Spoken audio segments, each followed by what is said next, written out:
Clint Morris here.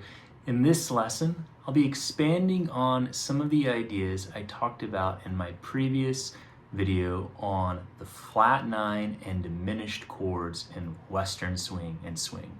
If you haven't checked out that video, please see the link in the description below and then come over and watch this one. It'll make a lot more sense. So we were talking about how whenever we're on a diminished chord in a Western swing tune, and usually that is a sharp 4 diminished chord, we could play a diminished arpeggio to highlight that chord, and that's something you hear often. You'll hear licks like this if we're in the key of G. I'm on my 4 chord going to my sharp 4. I'll hear a lot of this kind of thing. Or something like this.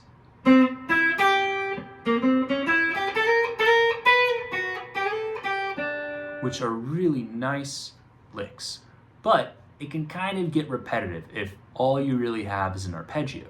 So we talked about in the last lesson how you can think of the chord you're on. So in this case, we're on the chord of C, and then find the 6 of that chord, or if you want to think of it as the relative minor, if that's easier because you're not having to deal with numbers, that works too. So the relative minor, or the 6 of C, is an A, okay? So you can take that A chord, this would be like an A triad, and you can play a half step above every note in that triad, and that will cover the sharp 4 diminished change, or if you see a flat 9 chord, the flat 9. So if I have this A right here, my sound will be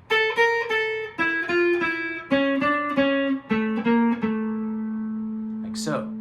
So we talked about that in the last lesson. Now let's expand on that and bring it down into another A chord position. So we have the A chord A shape, our stock A chord here.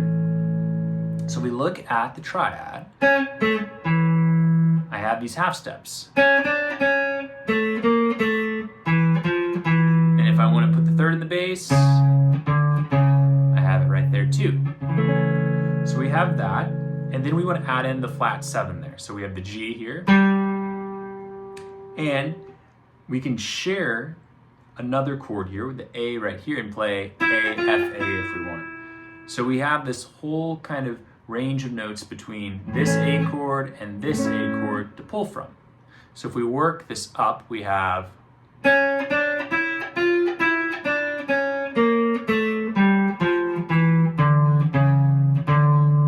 resolve it at the G. So listen carefully how we can go C to C sharp diminished,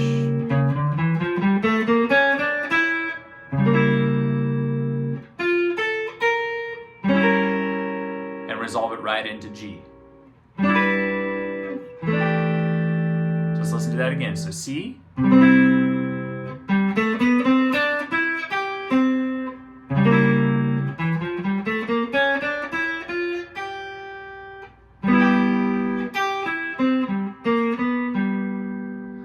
try and take this triad and move it up and down with these notes that surround the triad notes and half steps, and become comfortable, one, identifying where those notes are, but then being able to hear them. Once you do that, try putting in the context and with time. So if we play the walk up to the 4 chord on the bridge of Sugar Moon, like we were doing in the last lesson, you'd have something like this, from the G7 to the C,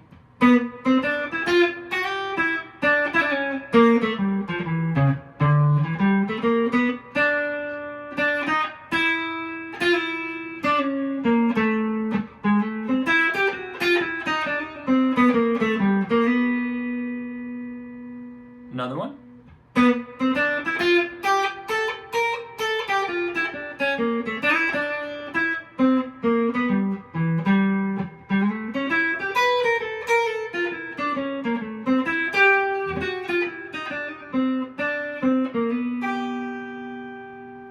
So we have that over the C sharp diminished there, and then you can hear and see I'm also doing it over the A7.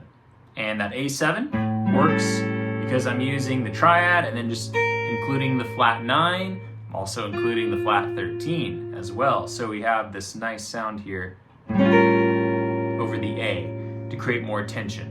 So that's a way of taking this idea and expanding it over just to a dominant chord, right? I know we have the flat 9 chord here, but if you want a little more extra tension, the flat 13, you can do so like that, all the way down. An easy way of sounding out, introducing tension into your playing without having to overthink in terms of scales.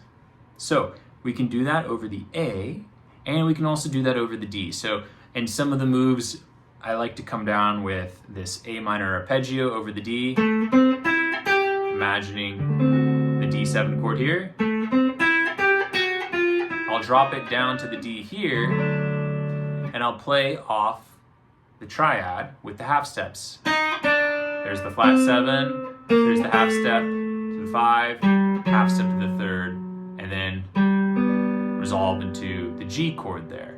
I did the same thing here, I think in the first example, where I come up, hit that F sharp, and I have all these half steps here.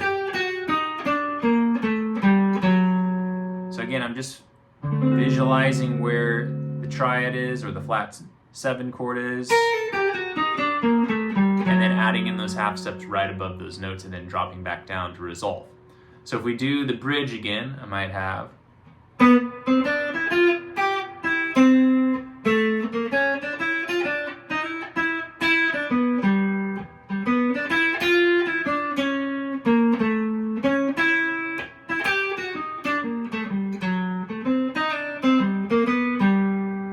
then one more.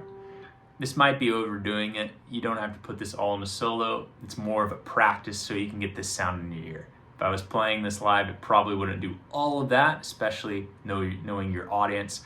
A swing audience might not be up for that much tension. So know your audience, know when you can do that. But practice it a lot in your own playing so you can get it in your fingers and your ears. So again, one more time, you might have something like this.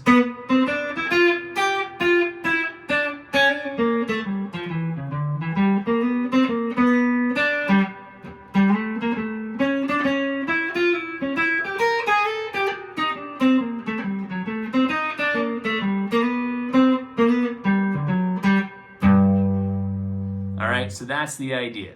Take the half step move up from each triad over the different dominant chords, and then think about the relative minor or the 6 of your sharp 4 diminished chord whenever you're playing, to get a sound that's not just the arpeggio of the sharp 4 diminished chord. Thank you for listening. Again, if you're interested in learning more, you can set up a private lesson with me via the link in the description below, and I'll see you in the next lessons. Thank you.